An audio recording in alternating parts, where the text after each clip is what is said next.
Okay guys, kalau apa nak makan laksa, salah satu tempat makan laksa yang rare kat Langkawi. Biasa kita makan, biasalah dekat gerai-gerai, ada kedai-kedai yang duduk tepi jalan kan.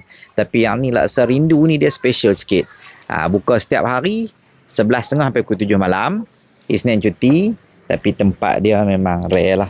Kalau kat Langkawi ni rasanya satu-satunya yang kedai yang tengok anak-anak boleh mandi. Dapat ikan ke?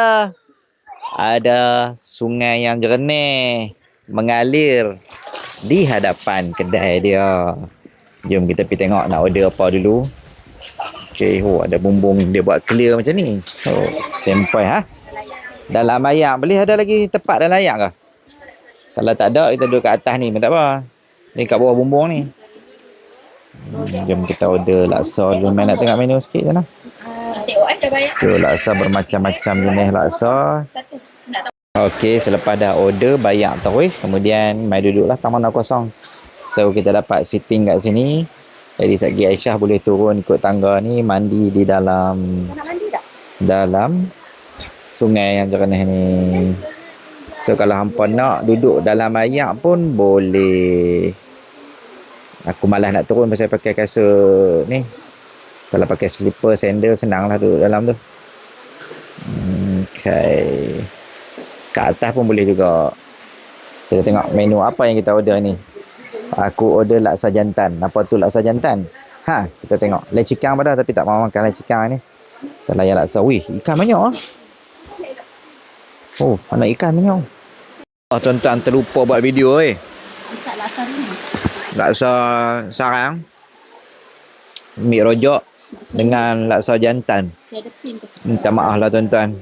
Dah terkacau-kacau dah, baru teringat. Duk buat video terlupa, duk buat live. Okay, jom kita rasa dia punya rojak. Bismillah.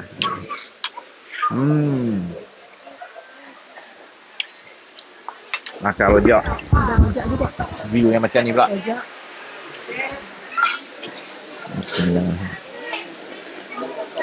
Saya tak reti makan laksa dengan kicap. Betul? Saya dulu suka dengan kicap.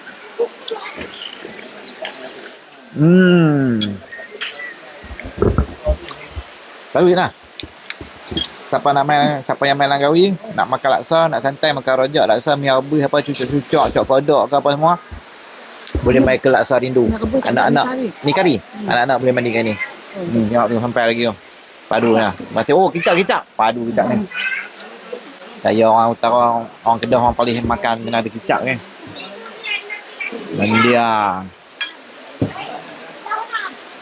tahu jalan dia. Okey guys, kami nak sambung makan. Apa-apa jangan lupa follow. Terima kasih.